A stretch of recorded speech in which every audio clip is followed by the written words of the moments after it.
د آل عمران مبارکه سوره چې د قران عظیم شان دریمه سوره ده په مدینه منوره کې را نازله شوې ده 200 مبارک آیاتونه لري تلاوت او پښتو ترجمه یې له 153 آیت څخه اوري اعوذ بالله من الشیطان الرجیم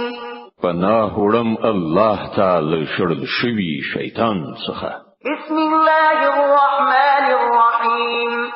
د الله په نوم چې ډیر زیات مهربان پورا رحم لرونکی دی إذ تصعدون ولا تلوون على أحد والرسول يدعوكم في أخراكم فأثابكم غما بغم لكي لا تحزنوا على ما فاتكم ولا ما أصابكم والله خبير بما تعملون د پزړکړی هغه وخت چې تاسو په تیښت ځغلیدئ هیڅ اتمو بیرته د کتلو قدر پام نو او پیغمبر صلی الله علیه وسلم له شاده پسې تاسو ته ناری وهلی په هغه وخت کې تاسو د دې چار چلن بدله خدای درکړه چې تاسو پر غم د پاسه غم اخته کړئ ترڅو د آینده لپاره دا درس واخلئ چې کڅ شي تاسو لاس ووزي یا کوم تکلیف درته ورسیږي چې په هغه خپن نشي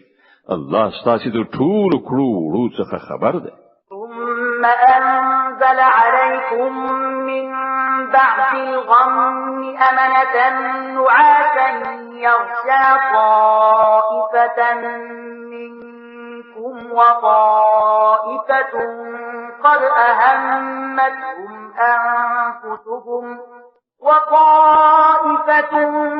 أهمتهم أنفسهم يظنون بالله غير الحق ظن الجاهلية يقولون هل لنا من الأمر من شيء قل إن الأمر كله لله يخفون في أنفسهم ما لا يبدون لك يقولون لو كان لنا من الأمر شيء ما قتلنا هاهنا قل لو كنتم في بيوتكم لبرز الذين كتب عليهم القتل إلى مضاجعهم وليبتلي الله ما في صدوركم وليمحص ما في قلوبكم والله عليم بذات الصدور لدې کړهونه ورسته بیا هم الله له تاسو څخه پر دینو کسانو یو داسې د دادین غوندې حالت راوست چې غوی پریشانی یې وړل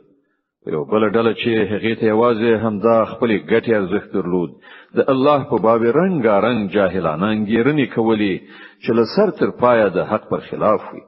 دا خلک اوس وایي چې د دې کار په سر تر رسولو کې زمونږ هم څه برخه شته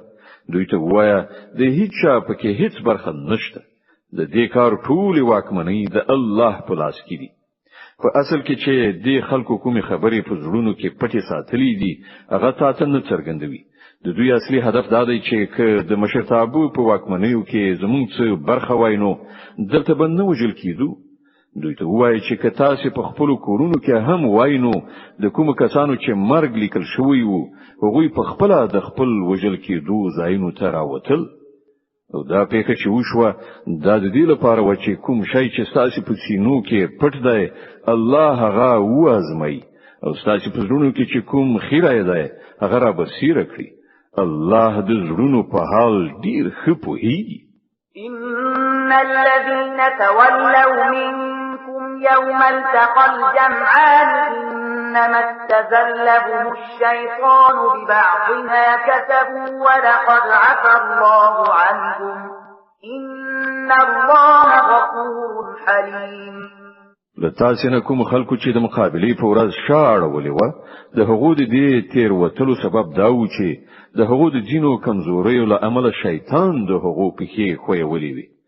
الله هغو ته بخنه وکړه الله ډیر تیری دونکي او د زغم څښتن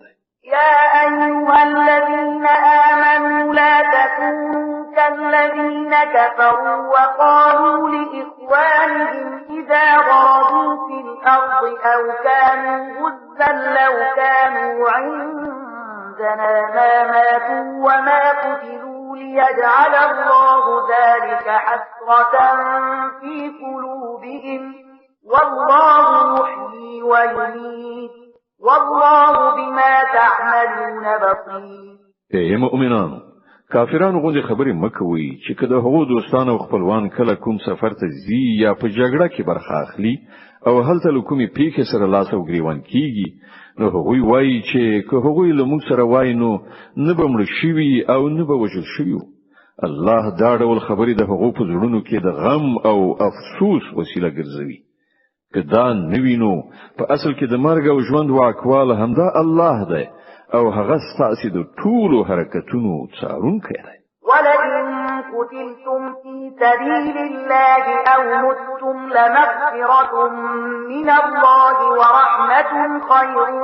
مما يجمعون. که تاسو د الله په لار کې وژل شئ یا ومرئ، نو ستاسو په باب د الله راتلونکی رحمت او بخښنه د هغو ټولو شیانو څخه ډیره غوره ده چې دا خلک راغونډوي. ولئن متم أو قتلتم لإلى الله تحشرون. او که تاسو ومرئ یا وژل شئ، په هر حال ستاسو د ټولو ورتګ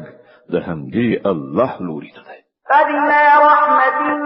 من الله لنت لهم ولو كنت فظا غليظ القلب لانفضوا من حولك فاعف عنهم واستغفر لهم وشاورهم في الأمر فإذا عزمت فتوكل على الله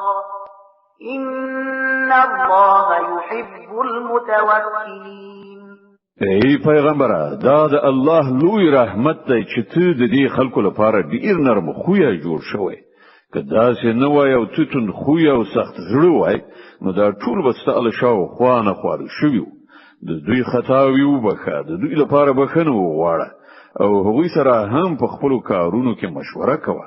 بیا چې ستا اراده پر کومه رایه ټینګ شي، نو پر الله توکل وکړه. د الله هغه خلق خوکیږي چې د همغه په ډاډه نه کار کوي. ينصركم الله فلا غالب لكم وإن يخذلكم فمن ذا الذي ينصركم من بعده وعلى الله فليتوكل المؤمنون. که الله مو مرستندوی وي، نو هیڅ قوت در باندې برلاس کېدای نشي. او که هغه تاسو پریږدي، نو بیا له هغه وروسته څوک دی چې تاسو مرسته وکړای شي؟ څوک چې رښتینی مؤمنان دي، هغوی دې یوازې پر الله توکل وکړي. وما كان لنبي أن يغل ومن يغل يأت بما غل يوم القيامة ثم توفى كل نفس ما كسبت وهم لا يظلمون. دا د هیڅ یو پیغمبر کار نشي کېدای چې هغه خیانت وکړي، او هر څوک چې خیانت وکړي هغه بل خپل ټول خیانت سره د قیامت په ورځ حاضر شي. بیا به هر څا کښته د هغه د کړو وړو پوره بدله ورکړای شي او پر هیڅ چا به هیڅ تیری ونشي. أفمن اتبع رضوان الله كمن باء بسخط من الله ومأواه جهنم وبئس المصير. خنو دا څنګه کېدای شي چې یو څوک تل د الله په خوښه روان وي، هغه د هغه چا غوندې کار وکړي چې د الله په غضب اخته شوی وي، او د هغه وروستی منزل دوزخ وي چې هغه ډیر ناکاره استوګنځای ده. هم درجات عند الله والله بصير بما يعملون. د الله په وړاندې په دې دواړو ډوله خلکو کې په درجو توپیر دی، او الله د ټولو د عملونو لیدونکی دی. لقد من الله على المؤمنين إذ بعث فيهم رسولا من أنفسهم يتلو عليهم آياته ويزكيهم ويعلمهم الكتاب والحكمة وإن كانوا من قبل لفي ضلال مبين. په حقیقت کې خو الله پر مؤمنانو باندې دا ډیره لوی لورینه کړې ده چې په هغو کې په خپل له هغو نه یو داسې پیغمبر را پورته کړ چې د هغه آیاتونه ورته اوروي، د هغو ژوند ستر کوي او هغو ته د کتاب او پوهې ښوونه کوي داسې حال کې چې له دینه مخکې همدا خلک په څرګنده ګمراهۍ کې غورځېدلي وو أولما أصابتهم مصيبة قد أصبتم مثليها قلتم أن هذا قل هو من عند أنفسكم إن الله على كل شيء قدير او دا تاسو څه کوئ چې کله په کوم کړه وخت شي نو په دې خبرو خلو پرانیزي چې دا مصیبت له کوم لوري راغی داسې حال کې چې د بدر په جګړه کې ستاسو لاسونو د دې دوه چنده مصیبت دښمنی ډلې تر رسولای دی ای پیغمبره دوی ته وایه دا مصیبت په خپل ستاسو له خوا منځته راوړل شوی دی الله پر هر څه برلاس دی وما أصابكم يوم التقى الجمعان فبإذن الله وليعلم الذين نافقوا وقيل لهم تعالوا قاتلوا في سبيل الله أو ادفعوا قالوا لو نعلم قتالا لاتبعناكم هم للكفر يومئذ أقرب منهم للإيمان يقولون بأفواههم ما ليس في قلوبهم والله أعلم بما يكتمون کوم تاوان چې د جګړې په ورځ تاسو ته ورسید هغه د الله په حکم او د دې لپاره چې الله وګوري په تاسو کې مؤمنان څوک دي او منافقان څوک دي هغه منافقان چې کله هغه ته ویل شول راشي د الله په لار کې وجنګيږي یا لکتر لګه خپل خار نه قدر دفاع وکړي نو ویل کوم په هدايه چې نن به جګړه کیږي نو موږ به اروم مرو د سرتلی وای کله چې هغه دا خبره کوله په هغه وخت کې هغه له ایمان نه کفر ته نږدې وو هغه په خپل خلو هغه څه وایي چې د هغه په زړونو کې نه وي او هغه چې هغه په زړونو کې پټوي الله پرې خپوهیږي الذين قالوا لإخوانهم وقعدوا لو أطاعونا ما قتلوا قل فادرءوا عن أنفسكم الموت إن كنتم صادقين دا همغه خلک دي چې په خپل خو کېناسل او د هغو ورونه خلک چې وجنګیدل او وژل شول د هغو په باب ویل چې که هغو زمون خبره منلې وای نه به وژل شي دوی ته وای چې که تاسو په خپل دغه خبره کې ریښتینی یاست چې کله مو خپل مرګ راشي هغه وزندوي ولا تحسبن الذين قتلوا في سبيل الله أمواتا بل أحياء عند ربهم يرزقون فرحين بما آتاهم الله من فضله ويستبشرون بالذين لم يلحقوا بهم من خلفهم ألا خوف عليهم ولا هم يحزنون کوم کسان چې د الله په لار کې وجل شوی دي هغوی مړ مګنی هغوی خو په حقیقت کې ژوند دي د خپل رب په وړاندې روزي مومي چې الله د خپل لورین لمخې هغه ته ورکړي دي پر هغه خوښ او سوکاله دي او دا ډېری چې کوم مؤمنان چې له هغه ورسته په نړۍ کې پاتې دي او لا تر اوسه پورې هلته نه دي رسیدلي د هغه لپاره هم څه ویره او کړهو نشته يستبشرون بنعمة من الله وفضل وأن الله لا يضيع أجر المؤمنين وغوی د الله په لورینه او د هغه په مهرباني خوشاله او سوکاله دي او هغه ته څرګنده شوی ده چې الله د مؤمنانو اجر نه ضایع کوي الذين استجابوا لله والرسول من بعد ما أصابهم القرح للذين أحسنوا منهم واتقوا أجر عظيم کوم کسانو چې لټفي کېدون وروسته هم د الله او د رسول بلنې ته لبیک ویل په هغه کې چې کوم خلک نیکوکاران او پرهیزګاران دي د هغو لپاره ستر اجر دی الذين قال لهم الناس إن الناس قد جمعوا لكم فاخشوهم فزادهم إيمانا وقالوا حسبنا الله ونعم الوكيل او هغه کسان چې خلکو ورته وویل چې ستاسو پر خلاف لوی لښکرې راغونډې شوې دي له هغو نه ویریږي د دې په اورېدو یې نور هم ایمان پیاوړی شو او هغه ځواب ورکړ چې زمونږ لپاره خدای کافی دی او هغه ډیر ښه کار جوړونکی دی. فانقلبوا بنعمة من الله وفضل لم يمسسهم سوء واتبعوا رضوان الله والله ذو فضل عظيم. په پای کې هغوی د الله تعالی له نعمت او لورینې سره بیرته ستانه شول. هغوی ته هیڅ راز زیان هم ونه رسید او د الله د خوښۍ سره سم تکولو مرتبه هم وموندله. الله ډیر ستر لورونکی دی. د آل عمران مبارکه سوره چې د قران عظیم شان دریمه سوره ده په مدینه منوره کې را نازله شوې ده. 200 مبارک آیاتونه لري. تلاوت او پښتو ترجمه یې له 115 آیت څخه اوري. إنما ذلكم الشيطان يخوف أولياءه فلا تخافوهم وخافون إن كنتم مؤمنين. او تاسو ته څرګنده شو چې هغه په اصل کې شیطان او چې خپل دوستان بي ځای ویرول. د دې عمل پر راتلونکي کې تاسو له انسانانو څخه مو ویریږئ لمانه ویریږئ که تاسو په رښتینی توګه د ایمان خاوندان یې. ولا يحزنك الذين يسارعون في الكفر إنهم لن يضروا الله شيئا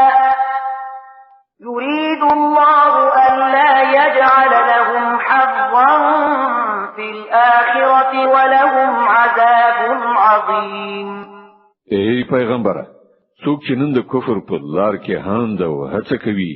ته د هغو په منډو تړو مزوريږه. دوی د الله هیڅ کار نشي ورانولای. الله غواړي چې د هغو لپاره په آخرت کې کومه برخه ونه ټاکي او په پای کې هغوی په سخت عذاب اخته کیدونکي دي. إن الذين اشتروا الكفر بالإيمان لن يضروا الله شيئا ولهم عذاب أليم. کوم خلکو چې د ایمان په بدل کې کفر اخیستی دی هغوی په باوري توګه الله ته هیڅ زیان نشي اړولای. د هغو لپاره دردناک عذاب تیار دی. ولا يحسبن الذين كفروا أنما نملي لهم خير لأنفسهم إنما نملي لهم ليزدادوا إثما ولهم عذاب مهين. دا مهلت چې موږ هغو ته ورکوو کافران دي دا د ځان لپاره غوره نه ګڼي. موږ خو هغو ته د دې لپاره مهلت ورکوو چې دوی د ګناه دروند پیټي وتړي. بیا د هغو لپاره سخت سپکونکې سزا ده. ما كان الله ليذر المؤمنين على ما أنتم عليه حتى يميز الخبيث من الطيب وما كان الله ليطلعكم على الغيب ولكن الله يجتبي من رسله من يشاء فآمنوا بالله ورسله وإن تؤمنوا وتتقوا فلكم أجر عظيم. الله با مؤمنان په دې حالت کې هیڅ کله پرې نګدي چې تاسو اوس پکې یاست. هغه به سپېڅلي خلک له ناپاکو خلکو څخه بیل کړي. خو د الله داسې عادت نه دی چې تاسو پر غیب خبر کړي. د پټو خبرو د ښودنې لپاره چې د هغه له خپل رسولانو څخه چاته خوښه شي ټاکي. له دې عمله د پټو چارو په باب پر الله او پیغمبر ایمان ولرئ. که تاسو د ایمان او له خدای د ویریدو چلند غوره کړئ نو تاسو ته به لوی اجر در په برخه شي. ولا يحسبن الذين يبخلون بما آتاهم الله من فضله هو خيرا لهم بل هو شر لهم سيطوقون ما بخلوا به يوم القيامة ولله ميراث السماوات والأرض والله تَعْمَلُونَ خَبِيرٌ کوم خلکو ته چې الله له خپل فضل نه ورکړه کړی دا او بیا هغوی د بخیلۍ نه کار واخلي هغوی دې دا نه ګڼي چې دا بخیلي د هغو لپاره ګټوره ده نه دا د هغو لپاره ډیره بده ده څه شی چې هغوی په خپله شومتیا راغونډوي همغه به د قیامت په ورځ د هغو د غاړې توق شي د ځمکې او اسمانونو میراث یوازې د الله دی او تاسو چې څه کوئ الله پرې خبر دی لقد سمع الله قول الذين قالوا إن الله فقير ونحن أغنياء فنكتب ما قالوا وقتلهم الأنبياء بغير حق ونقول ذوقوا عذاب الحريق په یقیني توګه الله د هغو خلکو وینا واورېده چې وایي الله بے وزلای دی او مونږ شتمن یو د هغو دا وینا به هم مونږ ولیکو او لدينا مخکې چې هغو کوم پیغمبران په ناحق وژلي هغه هم د هغو په عمل نامه کې ثبت دي کله چې د فیصلې وخت راشي په هغه وخت کې به مونږ هغو ته وایو چې دا د اوس د دوزخ د عذاب خوند وڅکي ذلك بما قدمت أيديكم وأن الله ليس بظلام للعبيد دا ستاسو د خپل لاسونو ګټه ده الله پر خپل بندگانو ظالم نه ده الذين قالوا إن الله عهد إلينا ألا نؤمن لرسول حتى يأتينا بقربان تأكله النار قل قد جاءكم رسل من قبلي بالبينات وبالذي قلتم فلم قتلتموهم إن كنتم صادقين کوم کسان چې وایي الله مونږ ته لارښودنه کړې ده چې مونږ باید هیڅوک د پیغمبر په توګه تر هغه پورې ونه منو تر څو چې هغه زموږ په مخ کې داسې قرباني ونه کړي چې له غیب راتونکي اوري ونه خوري هغه ته وایي تاسو ته له ما څخه مخکې ډیر پیغمبران راغلي دي چې ډیرې زیاتې څرګندې ښکارانې خاني راوړي وي او هغه نه خانه هم راوړي و چې تاسو یادونه کوي نو که د ایمان راوړلو لپاره تاسو د دې شرط په وړاندې کولو کې رښتینی یاست نو تاسو هغه پیغمبران ولې وژل فإن كذبوك فقد كذب رسل من قبلك جاءوا بالبينات والزبر والكتاب المنير اوس ای محمد صلی الله علیه وسلم که دا خلک ته دروغ جنګنی نو لتانه مخکې یو شمیر هغه پیغمبران دروغجن ګڼل شوی دي چې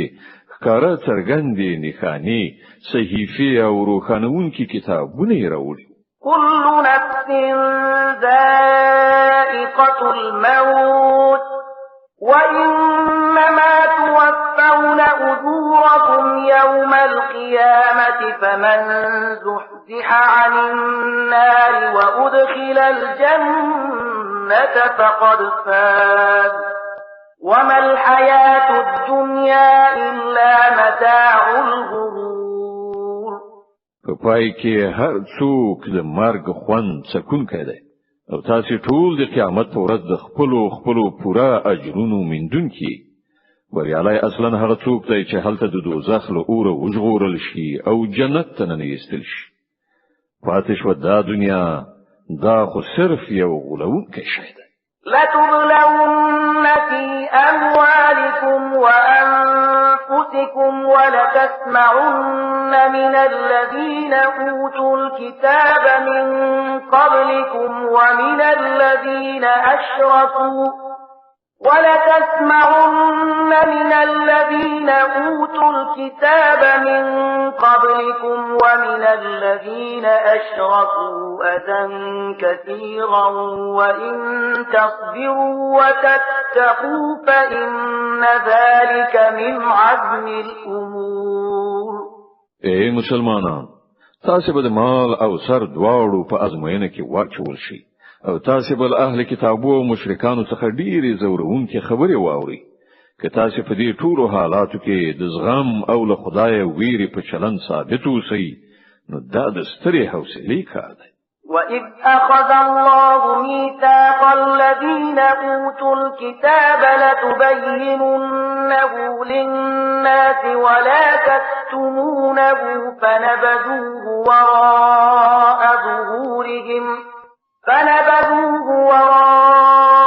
ظُهُورِهِمْ وَاشْتَرَوْا بِهِ ثَمَنًا قَلِيلًا فَبِئْسَ مَا يَشْتَرُونَ. دغو اهل کتابو ته هغه کلکه وعده هم ور یاد کړه چې الله ورڅخه اخیستې وه چې تاسو به د کتاب لارښودنې په خلکو کې خوروي او هغه به پټوي نه، خو هغو کتاب شاته وغورځاوه او هغه یې په لږ بیه وپلور. څومره ناکاره راکړه ورکړه ده چې دوی یې کوي. لا تحسبن الذين يفرحون بما أتوا ويحبون أن يحمدوا بما لم يفعلوا فلا تحسبنهم بمفازة من العذاب ولهم عذاب أليم. تاسې هغه خلک له عذاب نه خوندي مانګيري چې په خپل کړو خوشاله دي او هیلمن دي په داسې چارو کې ستاینه وشي چې په واقع کې هغوی نه دي کړی. په حقیقت کې د هغو لپاره دردناکه سزا تیار ده. ولله ملك السماوات والأرض والله على كل شيء قدير. د ځمکې او اسمانونو څښتن الله دی او د هغه پر هر څه لاس بر ده. د آل عمران مبارکه سوره چې د قران عظیم شان درېمه سوره ده په مدینه منوره کې را نازله شوې ده. 200 مبارک آیاتونه لري. تلاوت او پښتو ترجمه یې له 190 آیت څخه اوري. إن في خلق السماوات والأرض واختلاف الليل والنهار لآيات لأولي الألباب الذين يذكرون الله قياما وقعودا وعلى جنوبهم ويتفكرون في خلق السماوات والأرض ربنا ما خلقت هذا باطلا سبحانك فقنا عذاب النار. د ځمکې او اسمانونو په پیدایښت او د شپې او ورځې په تګ راتګ کې د هغو پوهانو لپاره ډېرې نښانې دي چې په ولاړې ناستې او ملاستې هر حالت کې خدای یادوي او د اسمانونو او ځمکې په ساختمان کې غور او فکر کوي. هغوی په غیر ارادي توګه غږ کوي چې زمونږ ربه دا ټول شیان تا عباس او بې مقصده نه دي هست کړي. ته له دینه پاکې چې عباس کار وکړي. نو ای ربه مونږ د دوزخ له عذابه وژغوره. ربنا إنك من تدخل النار فقد أخزيته وما للظالمين من أنصار. تا چې څوک په دوزخ کې واچو هغه د په حقیقت کې په ستره خواري او رسوایی کې وغورځاو او بیا دغه ظالمانو هیڅ مرستندوی نه وي. ربنا إننا سمعنا مناديا ينادي للإيمان أن آمنوا بربكم فآمنا ربنا فاغفر لنا ذنوبنا وكفر عنا سيئاتنا وتوفنا مع الأبرار. لو یڅښتنه مونږ دیو ناری وهونکي आवाज واورید چې د ایمان لوري ته بلنه ورکوله او ویل چې خپل رب ومني. مونږ د هغه بلنه ومنله. نو ای زمون بادار کومه ګناه چې له موږ څخه صادره شوې ده له هغې نه راتیر شه. کومې بدۍ چې په مونږ کې دي هغه ایسته کړه او په خاتمه کې راته د غوره خلکو ملګرتیا را په برخه کړه. ربنا وآتنا ما وعدتنا على رسلك ولا تخزنا يوم القيامة إنك لا تخلف الميعاد. خدایا کومې وعده چې تا د خپل رسولانو په وسیله کړې دي هغه له مونږ سره تر سره کړه او د قیامت په ورځ مونږ له رسوایی سره مخامخ کوه.